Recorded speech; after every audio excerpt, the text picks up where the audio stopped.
Good Sunday morning, everyone. Thanks so much for joining us as we honor all of our veterans on this day. Thank you for your service to our great country. President Trump just arrived at Surin American Cemetery.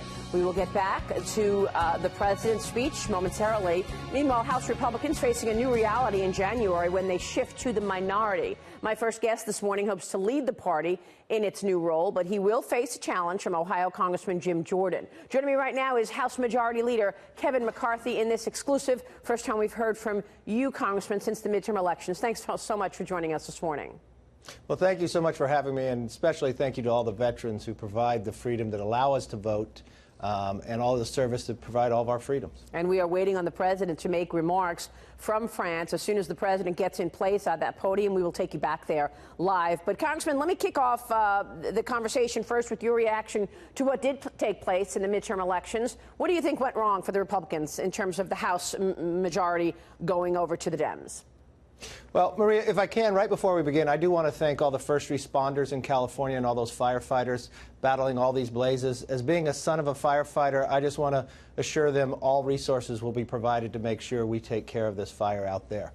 Tuesday night, we now face a divided government and a divided country. It's our job to put it back together again.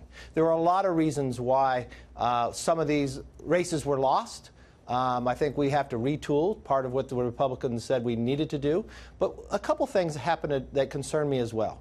Money mattered in some of these races. Republicans were outspent by $150 million. Bloomberg spent, just in some of these California races alone, $8 million just in two that we ended up losing. And I have a little concern even with your own network, Fox, calling the election at 6:33 when California and a number of 7 other states out in the West were still opened. Now we're finding from Utah and others that after the election, some of these returns are coming back not as people thought as the election was going forward. Did some people not vote because of that? We know this has been an issue for both sides. Back in 1984, there was a resolution passed in the House and Senate condemning these type of actions. We want to make sure everybody votes, and I always think that you probably should not call elections or a change in an entire Congress before all the polls are closed. And you mentioned that for sure a couple times now. Let me ask you, Congressman, next week you've got the leadership races going on, first on the Republicans as well as the Democratic side. Are you expecting to lead your membership? Yes, I am. Listen. We had to fight to win this majority back in 2010. I was a big part of that. That was a much bigger hill to climb. I believe we can win this majority back. When you look at the seats that we've lost, more than 15 of those are going to be carried by counties or areas that President Trump carried. I look at what the Democrats' agenda is. What is it? It's investigating the president, trying to impeach him, abolishing ICE. America is too great to be led by such a small vision. And that's why I believe we will make sure that, one, our first agenda is to make sure we move America forward. Our second would be win this majority back. Well, it's interesting because the leadership on the left is very much what the leadership has been for a long time on the left. It is the same old leadership they had before. They're bringing back Nancy Pelosi, Steny Hoyer, and Clyburn. These are the exact same people that America rejected, and they never changed course. That's why I believe Republicans, not only if you look at what we've been able to achieve, the economy, the strongest one we have in more than 50 years, rebuilding our military, reforming our VA system, stopping the opioid movement of going through, being able to combat that. We have an agenda to continue and make this country move in the right direction. Let's talk about the agenda in the next 7 weeks while you are still in the majority. What can get done in the next 7 weeks? And then I want to ask you about working with the Democrats. Well, first of all, we have a number of spending bills we have to get done. There are 7 appropriation bills. One happens to be Homeland, making sure we secure our border. We've got the Farm Bill out there as well. So a number of things we have to work together to be done before the change of government come the beginning of January. Well, you want to bring this bill to the floor on border security. Do you feel that you will have the votes to fund the president's border wall? It's always been the case in the House that we do have the votes to fund that. We've tried to change the immigration system. Everybody realizes in America this system is broken. Unfortunately, the Democrats in the last Congress, not one of them would vote for either bill, just as not one Democrat would vote for the tax bill in the House or the Senate that moved our economy to be the strongest in the last 50 years. That, I hope, will change as we move forward to be able to solve the problems that are still standing before us. There is a fear out there that retiring House Speaker Paul Ryan will push an amnesty bill in this next 7 weeks. Is that true? I have no fear of that.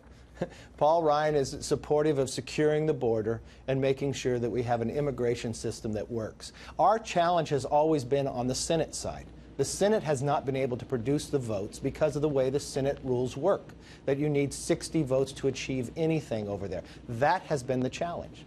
Debt and deficit worries have certainly become louder. What about the spending package? You mentioned the two bills. Tell us about spending and whether or not there are any plans in place to cut spending, given the trillion-dollar deficits that we face in the coming years and $21 trillion in debt. Well, first you want to look at what happened under the 8 years of Republicans being in the majority. It's the history of government to always increase spending every year. When you look at what we will be spending discretionary, that part that Congress has control over, we will be $13 billion less than we were when we took over back in 2011, the last time Nancy Pelosi was Speaker. If you look at those 8 years and you look at what Congressional Budget Office said we would be spending today, having 8 years of Republicans, overall total spending, we have saved $4.3 trillion by having Republicans in control. Now, we've got a lot further to go. We've got the economy growing at a pace no one thought we could. Right. It is the best scenario to actually get us back to a balanced budget. And that's one thing Republicans will focus on, even though we're in the minority. And, of course, the president will lay out his budget come January, and then you will be working in a new era with the Democrats in the majority. What realistically can get done with the Dems in the majority? You just said much of the platform on the left is to investigate the president. So what do you believe can get done legislatively? Well, we'll want to find common ground. We will look to make sure we continue to make our military strong, make sure that we can combat China and others and their aggressive actions, and also when it comes to trade expanding. We want to find places that we can find common ground, but those places that we principally disagree with, we will stand up strongly to show America the difference to make sure that we can continue to grow this country. Well, you wonder if the president makes a policy mistake by agreeing to something like an infrastructure package where there seems to be common ground, but costs $2 trillion, adding to the debt. I mean, isn't it true that we're spending $1 billion a day just on interest payments, given the fact that interest rates are moving up? Well, you look at with interest rates moving up, Medicare, Medicaid, Social Security, if we want to protect those for the future, we've got to be able to secure those. And that means finding common ground to solve the problem as we move forward. Republicans have been very successful in these 8 years of bending that cost curve on the discretionary funding that we have control over.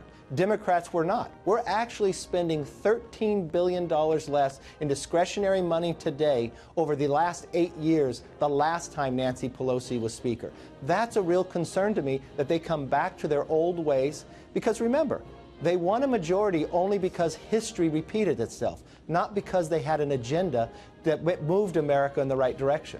We're going to speak momentarily with one of your colleagues on the left, Congressman Cicilline, who wants a leadership position in the Democratic Party. He's got his races next week as well. He's on the Judiciary Committee, and he has been very vocal about saying he wants to see the president's tax returns. That's going to be one of the priorities of the Judiciary Committee. Your thoughts on how you and the Congress will deal with all of the investigations that are sure to come? Will the Democrats be able to stop the president's agenda? Well, I don't think the Democrats are going to be able to stop just the agenda, because look at how much we've been able to grow. I know what the Democrats want to do, just investigations and impeachment. But as I said before, America is too great for a vision so small. I believe what we're able to achieve as we move forward is finding where we grow economically. We're able to secure that middle-class tax cut and make it permanent, whether we're able to continue to give raises to our military, whether we're able to combat the opioid problem in this future, and actually curtail this debt that we have that's going to hurt the future generations. Well, I mean, how do you do that, though? I mean, if you're talking about protecting the military, you're talking about making sure that those raises go in place, then you're also talking about, cutting spending or getting that balanced budget back in place. The only option left is to cut some of the entitlements, right? Social Security, Medicare, Medicaid. Well, the real fear I have is what the Democrats plan to do. They believe Medicare for all, a government-controlled health care system. This is what's more than 100 of the Democrats have co-sponsored inside the House. That will bankrupt Medicare. More than 50% of Americans get their health care from their employer. That will become illegal in the process. It would break the system that we currently have. That is why it's important that Republicans continue to put forth their ideas to make health care a better quality at a lower price, that we'll continue to do this on a time and time again basis. Let me ask you about practicality in terms of the agenda when you are working with the Dems in the majority. You've been working on tax cuts 2.0. Does that go away at this point, given the fact that not one Democrat voted for your first tax cut plan? I don't believe so, because it's already passed the House. We still have a number of weeks in session that's over in the Senate. We will continue to fight for it because, Maria, it is the right principle, it is the right policy, and that should overcome politics. We should put people before politics, and I'll be excited to see the day that the Democrats want to join us with that. So you say that the tax cut 2.0 plan, where the president wants to cut taxes for the middle class an additional 10%, and you want to make the individual cuts permanent, that will be taken up. You feel that that is going to be something that you can work with the Democrats to pass? Well, before we left in October, we had passed the tax cuts 2.0 that made it permanent. So that is sitting over in the Senate. So there is still time for them to take that up in the Senate before January comes. Okay. And in terms of practical success, in terms of other legislation, what is possible? Can you tell us something that you feel you actually can get done in the next 2 years? You said you want to move the country forward and win the majority back.